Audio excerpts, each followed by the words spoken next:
किसी ने बड़े कमाल की बात कही है कि एक वो है जो हमें देता बेहिसाब है और एक हम हैं जो नाम भी जपते हैं तो गिन गिन कर।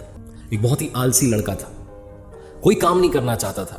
उसे किसी ने बताया कि एक आश्रम है, वहां पर जाओ, आराम से रहो, 2 समय का भोजन मिल जाता है, बीच में नाश्ता मिल जाता है। उसने कहा बढ़िया। सारे काम छोड़ करके, सांसारिक जीवन छोड़ करके उसने कहा बाबा बनूंगा। चल दिया। भोला भाला था, आलसी था, वहां रहने लगा। जो आश्रम में गुरुजी थे उस समय पर प्रवचन देते थे, बाकी समय आराम करता था, भोजन कर लेता था, सो जाता था, भरपेट खाना मिलता था। महीना खत्म होने को आया और एक दिन आश्रम में सुबह कुछ भी नहीं बना। उसे लगा शायद नाश्ता नहीं मिलेगा, भोजन तो मिलेगा। भोजन के समय भी भोजन नहीं मिला। दौड़ के गया गुरुजी के पास, कहने लगा आज भोजन क्यों नहीं बना?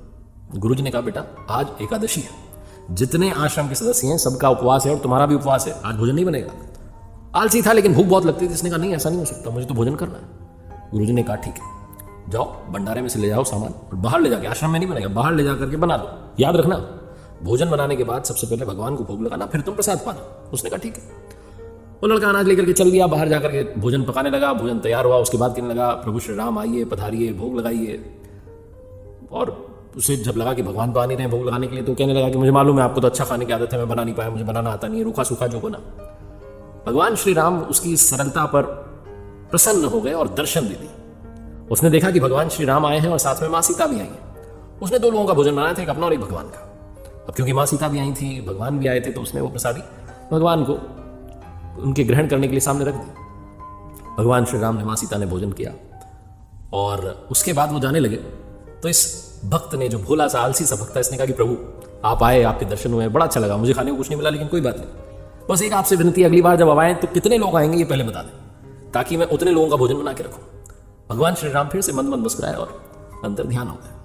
ये आश्रम में गया, फिर से इसका रूटीन चलने लगा। एकादशी आई, फिर वो अनाज लेकर के चला। आपकी बार इसने 3-4 लोगों को ले लिया कि भगवान श्री राम अपने साथ में कोई ना कोई लेकर के आते हैं।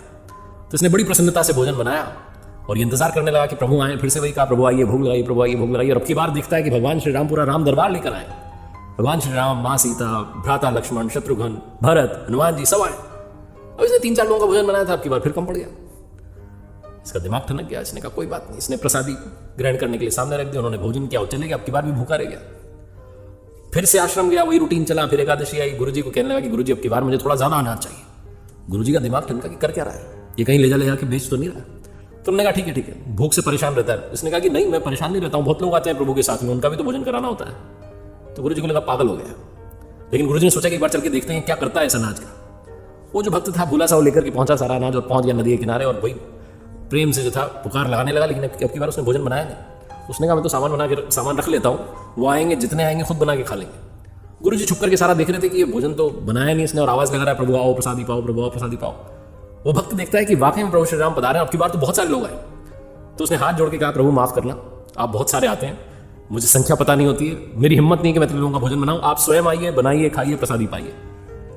तो भगवान श्री राम मुस्कुराए, उन्होंने कहा अपने बाकी राम दरबार के साथियों से कि आओ भाई सब भोजन बनाते हैं। जो गुरुजी थे वो छुप करके देख रहे थे, समझ नहीं पा रहे थे कर क्या रहा है।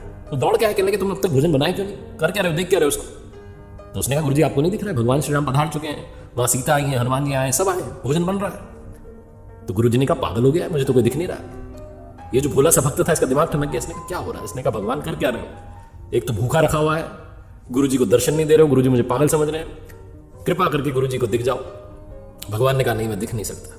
तो उस भक्त ने कहा कि क्यों नहीं दिख सकते, हमारे गुरुजी तो बहुत महान है, बहुत जानते हैं, मुझसे बड़े ज्ञानी है, ज्ञाता है। भगवान ने कहा हाँ ज्ञाता होंगे, लेकिन तुम्हारी तरह सरल नहीं है। जो सरलता तुम में है वो गुरुजी में नहीं है। ये बात भक्त ने अपने गुरुजी से कह दी कि भगवान श्री राम कह रहे हैं कि आप में सरलता नहीं है, आप मेरी तरह सरल नहीं हो, इसलिए आपको नहीं दिख सकते। गुरुजी की आंखें नम हो गई, रोने लगे, कहने लगे बिल्कुल सही कहा, मेरे अंदर तुम्हारे जितनी सरलता नहीं है। और माफी मांगने लगे। भगवान ने फिर गुरुजी को भी दर्शन दिए, उस भक्त को तो दर्शन दे ही दिए थे। बहुत छोटी सी कहानी है लेकिन सिखाती है कि जीवन में सरलता सबसे आवश्यक है। जितने सरल बने रहेंगे उतना जीवन में आगे बढ़ते चले जाएंगे। जब आप सरल होते हैं तो आप खुद भी मुस्कुराते हैं और दूसरों को भी मुस्कुराने की वजह देते हैं।